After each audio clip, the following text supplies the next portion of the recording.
Hi guys, welcome back. Hope you're all doing well. Just thought I would give you a quick video on the portal itself. Apart from Kepler, portal is going to be what we're doing really to raise our power level. So you can see as soon as you open it up, you've got Solo, Fireteam, Pinnacle and Crucible, and you've also got a quick playlist on the right hand side. Now if we were to do that, you just press square. You can see your modifiers here, and you can see roughly what score you would get and what rewards you would get. So if you don't really want to faff about with modifiers, then just press square and jump in. Otherwise, we'll take a look at Solo first. So you click the quick playlist normal. This is for power below 100. Advanced is power between 100 and 180. Then we've got Expert, Master, Grandmaster, etc. I'm not 180 power yet, so I've not got access to this.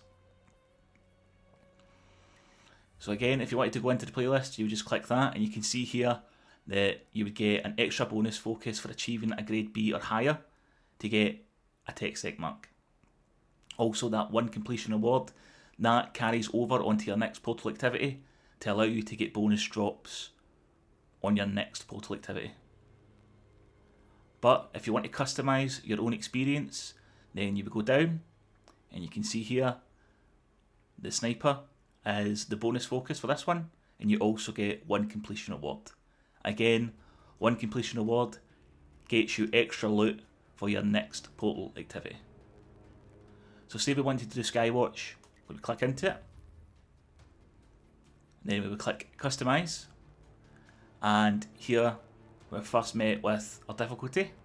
So we have training, normal and advanced. So the first page here, this is for everything that will be on during the portal activity. This is a summary page. Here are your rule modifiers. So you score points by completing objectives. Combatants with Banes are encountered frequently. Combatants are slightly harder to stun. Then you move on to challenge modifiers. This is what's going to boost our reward rank up. So the first two are for Banes, and you can see here Caltrops, Avalanche, Threaded and Screeber. Now for each Bane we equip, we'll get more score, but the combatant power will increase by 10. So just now is at 100.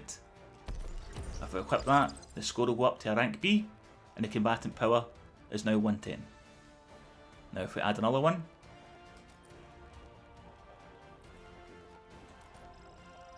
score power goes up again, combatant power is now 120. So the first two are where you choose your Banes, the second two is where you get your disadvantages, your modifiers. So we've got subtle foes for invisible enemies, counterfeit for explosive, heavy ammo and exotic drops, and oscillation trade-off, dealing damage with weapons in the kinetic and power slot gradually reduce damage, and you need to move on to your energy slot.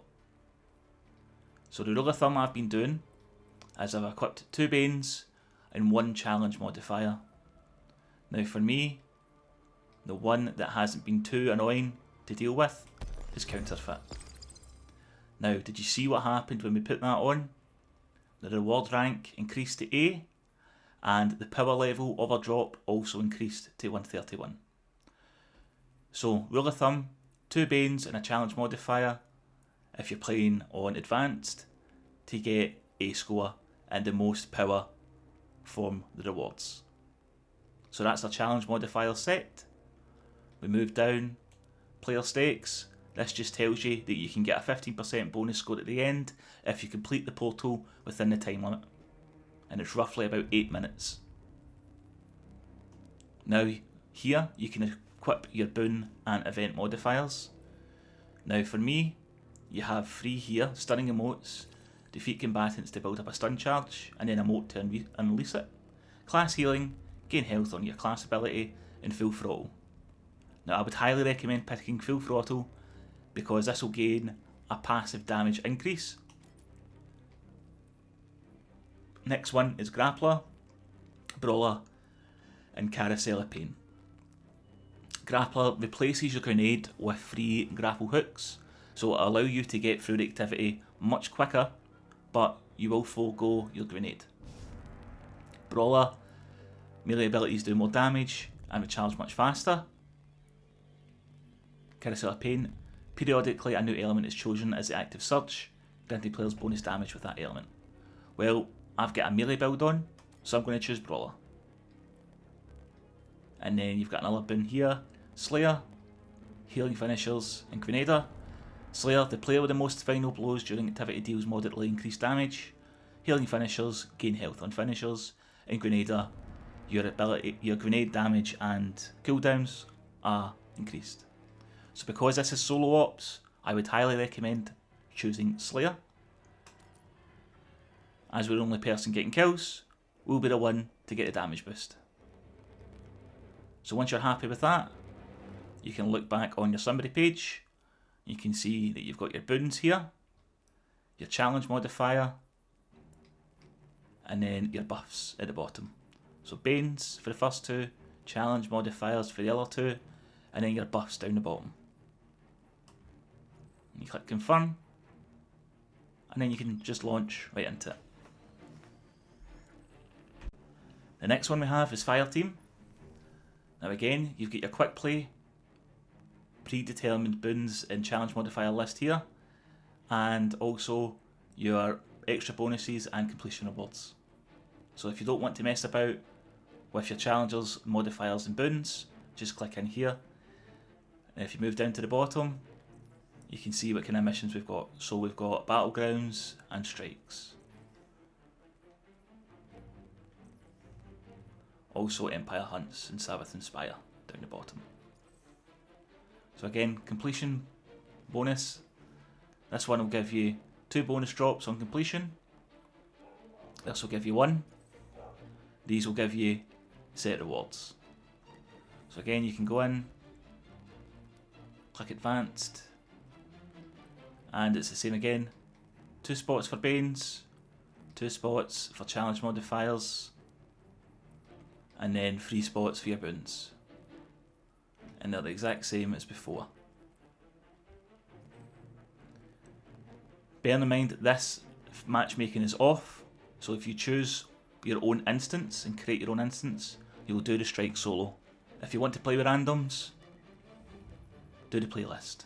As you can see here, matchmaking is on for the playlist. Then Pinnacle, we have 3 just now. They're all exotic missions. So we've got the Whisper here, and then Encore. You can get bonus drops. And again, for advanced, 2 boons, 2 challenge modifiers, 3 boons. And you see here, you can score points by completing objectives. Boons are there, and combatants are slightly harder to stun. And again, 15% extra score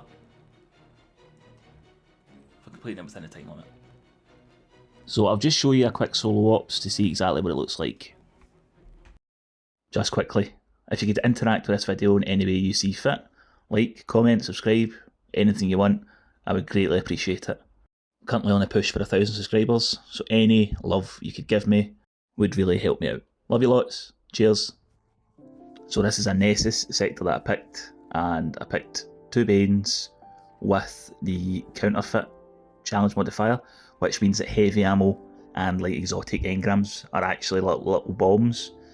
But what I found interesting is this is actually the Nessus Forge from Season of the Forge from years back that they've repurposed for the portal, which I thought was quite cool because the Forges, they were great activities, and it's nice to see that they're reintroducing them back into the activity rota.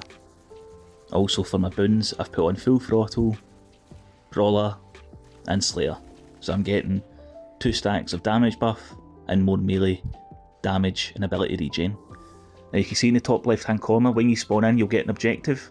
This is an objective to give you a little bonus of score, and it says there that we need to get weapon takedowns. So we need to get 65 of these throughout the full portal activity to get an extra bit of score, and this will help us reach that grade A to get the maximum reward at the highest light level. So you'll also have a couple of objectives throughout the portal activity. So you can see here I'm just taking out a couple of majors, and once I've done that, the ads will despawn, and then once they despawn I can move on to the next area. So it's very familiar kind of objectives that we get during the solo ops. Just want to say as well that once I reach level 200 and 300 power, I'll be doing more portal videos to give you a breakdown on what these look like. So you can see with these little traversal bits, it might be beneficial that instead of picking like Brawler, you put on the free grapple grenades so you can quickly get through this to the next area, or even like an eager edge sword or something if you so wish. That way you're ensuring that you've got enough time to complete the portal activity and get your 15% extra score bonus at the end. But for anyone who's been playing Destiny 2 a while, you're about to recognise exactly where we're going. This is the Forge arena from the Nessus Forge from back in the day, and it's been repurposed for this taken activity in the portal. So you get a new objective on the left hand side, and you get 2 blights here that you need to take out.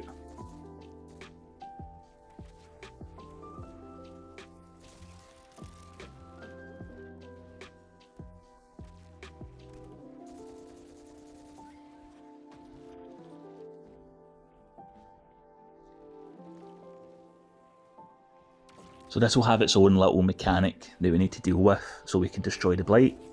So we kill all the ads and then a major will spawn, and then once the major dies it will drop a little pool which makes the blight damageable. So there's the major there, he's dead. We can jump in his little pool and damage the blight. I actually quite like what they're doing with the portal. I've played a couple of hours, I managed to get my Guardian rank up to level 4. Now to move it on to level 5 you actually need to have 200 power and do a couple of expert bits. But from what I've played of the portal today, I've played about a couple of hours. I'm actually really enjoying it. I think it's a good addition, and I like how they're changing how we interact with the power grind. So we destroyed that blight, used the gravity lift, and moved on to the next one. And it's just the same again. Rinse and repeat, kill the ads, spawn the major, jump in the pool, destroy the blight. Easy peasy. Now you can see here we've got 4 minutes left. In the bottom right hand side, that bar, once that's full in gold, that's us achieved the maximum score amount to receive the best reward at the highest power for this portal activity. So you can see completing the objective on the left hand side, getting your time, everything else really important, killing ads as well, every little bit helps, especially if you're doing a Fireteam one. I've noticed that when you're running through the strikes you can't speedrun them as much as you used to. You actually need to take your time and kill the ads as well to get as much score to get the best rewards. And I'm just trying to make sure that I complete the weapon kill objective on the left hand side before melting these 2 bosses. And these bosses have got their own mechanic as well, which is quite cool I thought. Damage one, the other one's shield drops, damage him, the other one's shield drops, so you kind of need to juggle damaging both bosses. But first impressions of the portal, quite like it. I think it's a good addition. I think it's a breath of fresh air on how we interact with the power grind, and also it allows us to kind of nearly focus our own loot as well. But I'm just going to let this play out in the background. I'll be doing more videos over the coming weeks, as much content as I could possibly put out for Edge of Fate. But thanks very much for your time as always, appreciate watching the video, and I'll see you soon for more Destiny 2 content. All the best, cheers.